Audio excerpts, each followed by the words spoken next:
Самат Кайпович, биринчи суроону ушул азыр кыргызстандыктар үчүн өтө маанилүү болуп турган суроодон баштасак, бул келе жаткан кыш кандай болот?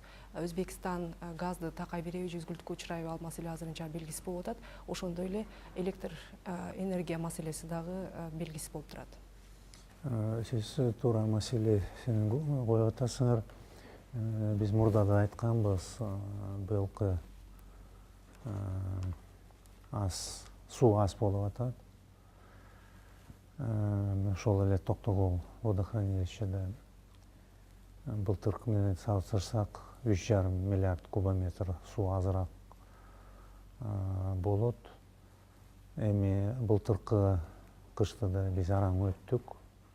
Толугу менен 14 миллиард киловатт саатыбызды биз пайдаландык. Бирок тилекке каршы быйылкы жылкыга, кышка ошол объемдор жетпейт. Ошон үчүн биз түз эле элге айтып атабыз. Быйыл кыш кыйын болот. Ар бир аймакка негизинен биз 30%га электр энергия лимиттерди кыскартышыбыз керек. Ошон үчүн созулбай азыртан баштап ар бир үй бүлө, ар бир ишкана ошону эске алып көмүрдү заготовка кылыш керек. Албетте өкмөт азыр алдын ала эскертүү берип, кыш кыйын болот, алдын ала даярдык көрүш керек. Электр энергиясы боюнча кырдаал, ошондой эле газ боюнча кырдаал кыйын экенин алдын ала эскертип жатат. Бирок бул кандайдыр бир деңгээлде ушуну менен алдын ала эскертүүлөр менен өкмөт өзүнүн жоопкерчилигин алып койгондой болуп атат да. Бирок кандай болгон күндө дагы өкмөт бул маселеге деги эле ким жооптуу болуш керек? Эми бу жерден биз мурдатан бери ошол прогноз, экономикалык прогноз бериш керек болчу. Себеби биздин экономикабыз өсүп атат. Мына курулуш бардык жерден өнүгүп атат. Ошого чейин мурда 4-5 жыл мурун ошол прогноз кылса туура эле болмок. Себеби азыркы ситуациясын мурдадан бери көрсөк да болмок. Бирок азырынча ошону болбой калды. Бул маселеси дагы бир каражат менен байланыштуу маселе болуп атат. Себеби мына биз өзүбүздүн электр энергия жетпей атат. Мурдадан бери биз электроэнергия, теплоэлектроцентр станцияларын куруш керек. Мындай пландашкан туура эле болмок, эгер ошону планга киргизсек. Бирок азыркы убакта өзүбүздө электр энергия жетпей атат. Биз азыркы кризис биз түз эле мындай көрсөттү. Кыргызстанда суу азыраак болот. Мөңгүлөр эрип атат. Бул деген жалпы глобальный потепление деп айтсак да болот. Ошон үчүн биз азыр стратегиялык план менен киргизип атабыз. Кара Кечээде чоң ТЭЦти курушубуз керек.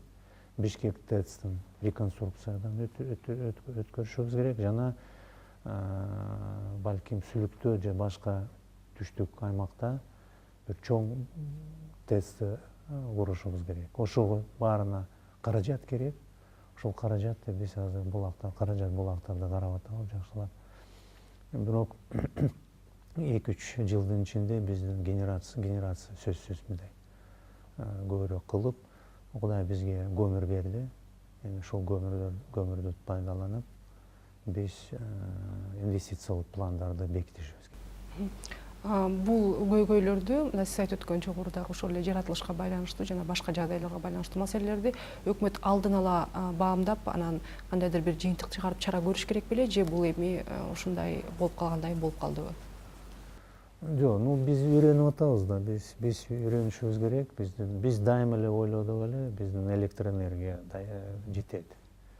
Бирок тилекке каршы биз мына эгемендүүлүктүн алгандан кийин биз жалаң эле электр энергияны экспортко жибергенбиз. Быйыл болсо экспортты биз таптакыр токтоттук, экспортты, импортты баштадык. Тажикстан, Казакстандын импортун баштадык. Ошон үчүн бу жерден азыр сөзсүз биз генерация, трансмиссия, дистрибьюторго көбүрөөк көңүл бурушубуз керек. Эми Бажы союзу боюнча бир эки суроо. Мына ушул Бажы союзуна азыр киребизби же кирбейбизби деген суроо менимче актуалдуулугун жоготту. Кыргыз өкмөтү ишенимдүү түрдө Бажы союзга кирип бара жатат.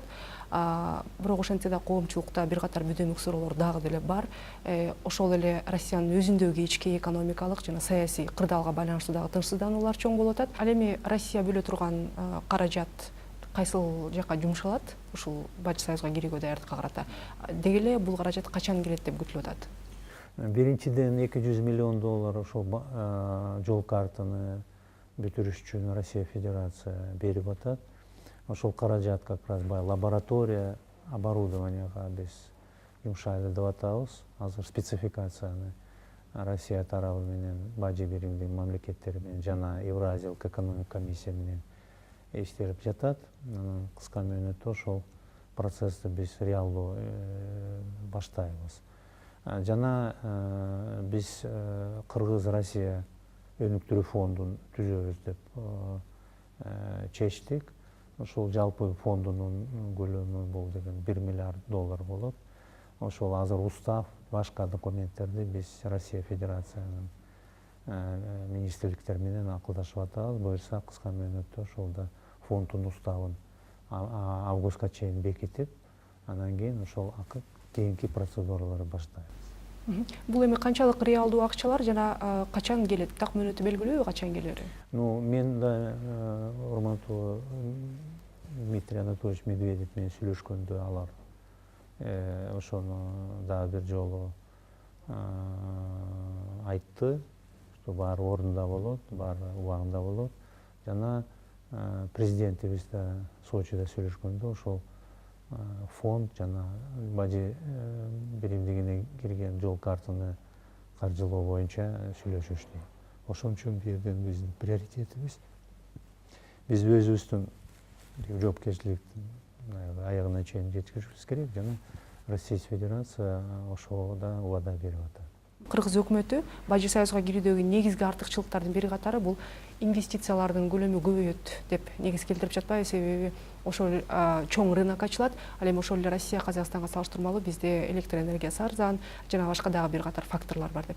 Бирок ошол эле маалда инвесторлорду бул арзан электр энергиясы эмес, стабилдүү электр энергиясы кызыктырса керек. Дегенде мисалы үчүн азыр эле биздин бизнесмендер, ички бизнесмендер эскертүү ала башташыптыр. Жаңы объекттер курулганда аларга электр энергиясын кошо албайбыз, себеби азыр энергетика тармагы кризисте деп. Туп-туура айтып атасыңар, бул инфраструктура, бул деген мамлекеттин жоопкерчилиги. Бул деген жолдор жана энергетика. Ошон үчүн биз болсок көбүрөөк инвестиция ошого кошушубуз керек. Чын айтып атасыңар, көп кабатталуу имараттар курулуп атат. Бишкекке тилекке каршы кээ бирлөр тех условия ала албай калышты, себеби энергиянын көлөмү жетпей атат. Мына датка кемиңге ишенип атабыз. Бирок генерация көбүрөөк инвестиция кылышыбыз керек. Бул деген биздин аябай чоң приоритет. Жана өзүңөр билгендей азыр Газпром биздин рынокко кирип атат. Ошол жерден да биз чоң программаны азыр иштетип атабыз. Көбүрөөк электроэнергетиканы газга өткөргөнгө, мисалы ошол эле имараттарга электр энергия эмес, а газ киргизсе, анда ошол жылуулукта анан кийин тамак жасаганга да ошол газ пайдаланганга толугу менен мүмкүнчүлүгү болот. Бирок эми азыркы күндө Газпромдун кепилдиктери дагы мындай тагыткарылбай жатпайбы? Жок, алардыкы баягы түштүк аймактарга толугу менен газ берилип атат. Алардын эксперттик топторлор келип жүрөт бизге анализ кылганга. Ошо ишти баштадык. Инвестиция тартуу үчүн эң негизги дагы бир фактор бул албетте жеке мүлктү коргоо болсо керек. Кыргызстандын баш мыйзамы жеке мүлктү коргоого кепилдик берет, бирок иш жүзүндө бир топ иштер болуп кетип атпайбы? Ошол эле улутташтыруу, рейдерлик басып алуу жана башка көрүнүштөр жана мурдагы өкмөт түзгөн келишимдерди кийинки өкмөт сактабай койгон учурлар. Уштапта эле эл аралык арбитражда мына Кыргыз өкмөтүнө каршы 11 иск турат. Бул жагдайлардын баары инвестициялык климатка өзүнүн кандайдыр бир негизде доосун келтирген жери жокпу? Негизинен эгер биз жалпы дүйнөлүк акыбалын алсак, бардык жерде эле ар бир мамлекетте соттошуп атат. Баягы жеке ишканалар менен, инвесторлар менен, башкалар менен. Ошол сотторду биз өтө эле коркпошубуз керек. Бул деген эрылык мындай цивилизациялуу практика. Ошол эле токен тармагын алсак, бардык жерде ошондой соттор болуп атат. Ошон үчүн коркпошубуз керек. Бул нормалдуу процесс болуп атат. Тилекке каршы мурда көп келишмелер мындай ачык айкын болбой, коррупциялык жолу менен өткөн. Ошон үчүн бизге мындай наследство деген начарды алдык биз. Ошону менен иштешибиз керек, бирок эч кандай трагедия жок. Ошону менен биз иштетип, өзүбүздүн баягы сот маселелерди жалпы баягы чечимди кабыл алсак, анан туура эле болот кийинки кыдамдар. Азыр биз жаңы токен, жаңы мыйзамдарды кабыл алдык. Ошонун негизинде жаңы инвесторлор келип, таза иштегенге толугу менен мүмкүнчүлүктөрдү түздүк. Албетте эми инвесторлордун коюп аткан дооматтарынын баарын эле туура деп айтууга болбосо керек. Сиз өзүңүз айтып өткөндөй коррупциялык элементтердин болгону буга чейин айтылып атат.